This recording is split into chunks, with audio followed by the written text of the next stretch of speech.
Right. What about the union question? You know, for many years, I will say, I think unfairly, the company has been attacked for its stance on how it treats its employees. I mean, it's a disconnect between employees saying that we're one of the best companies to work for so many years in a row, and oh, they're so anti-union.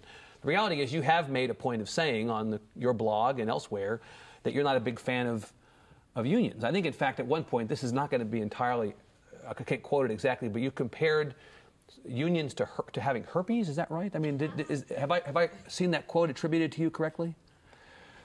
That quote was a joke I made about 22 years ago. But I have no doubt that someday when I am dead and buried, on my tombstone will be the man who said unions were like herpes. Well, a bad joke I made. I do regret that. Well, then give me so that rather than we misperceive your position on unions, let me hear you say what your view is of how the workforce ought to constitute itself.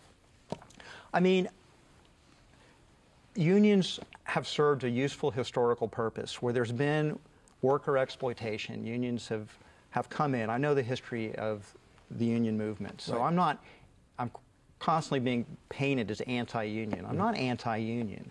The unions have an appropriate place. However, we're not in the same era in America today that we were 100 years ago. And people ought to have the right to not join unions if they don't want to. No one's being forbidden or prevented from joining a union at Whole Foods Market. That's, first of all, it's illegal. Right. But the fact is our team members haven't wanted labor unions. So I don't think that makes me anti-union. It just means we've created a great place to work, and our team members haven't felt a need to pay union dues and put union work rules in. Is the problem that you have stores in different states, and different states view this differently, and so in what might be the case in one place is not the case in another place, and that's where the disconnect is? The disconnect is that we're a very large employer. Right. More than 50,000 employees now. About 60,000 now. Right. And we don't have any labor unions, and the unions don't like that. So, but it's the unions outside of Whole Foods, not the employees inside of Whole Foods who object. You don't see the team members of Whole Foods walking around picketing Whole Foods Market. We've been named one of the 100 best companies to work for 14 consecutive years. We're a great place to work. It's hard to connect, honestly, those two things. We pay better than our unionized competitors do.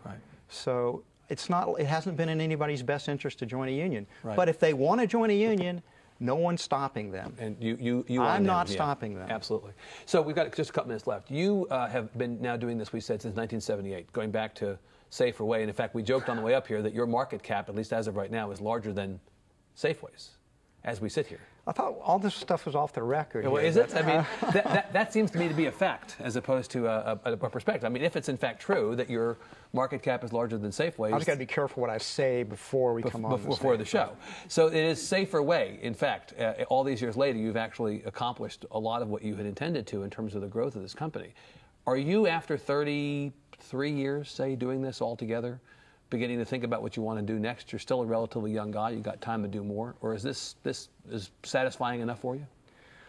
Well, I haven't received any money from Whole Foods for 4 years now. Still taking a salary of $1? Well, they actually don't give me that dollar. Is that right? Is that how that works? I guess it's compounding. I get it when I retire. So they claim they give you $1, but it actually doesn't show up in your hand. But I'm doing it because it's part of the purpose of my life. It's what gives me great satisfaction. It's an act of service in a way. And I'm doing exactly what I want to do. And if your question is, am I about to do something else? The answer, I think it would be no. I think the question is more, you'd be forgiven after 33 years for having a mind wander to something else that you might want to do, because if you stay in one job or one place long enough, you get bored. I haven't gotten bored. And if I find anything that I think would be more fun and more satisfying, I would embrace it, but I haven't so far. Happy with what you're doing? Very happy. Yeah. Well, you're a good sport. I appreciate you subjecting yourself to this. I know you could be doing other things with your time. So, thanks, Evan. Well, thank you. Mr. Mackey, thanks very much. John Mackey, appreciate it. Thank you.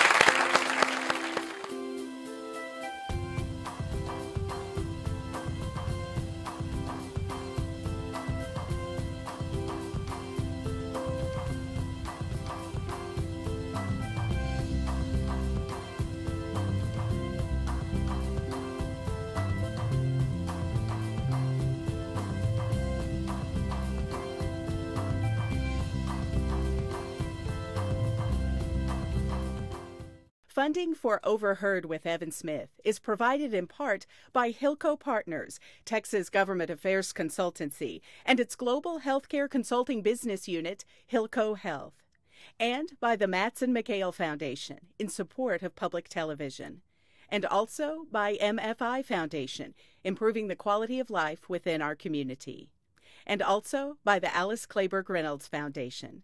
And viewers like you, thank you.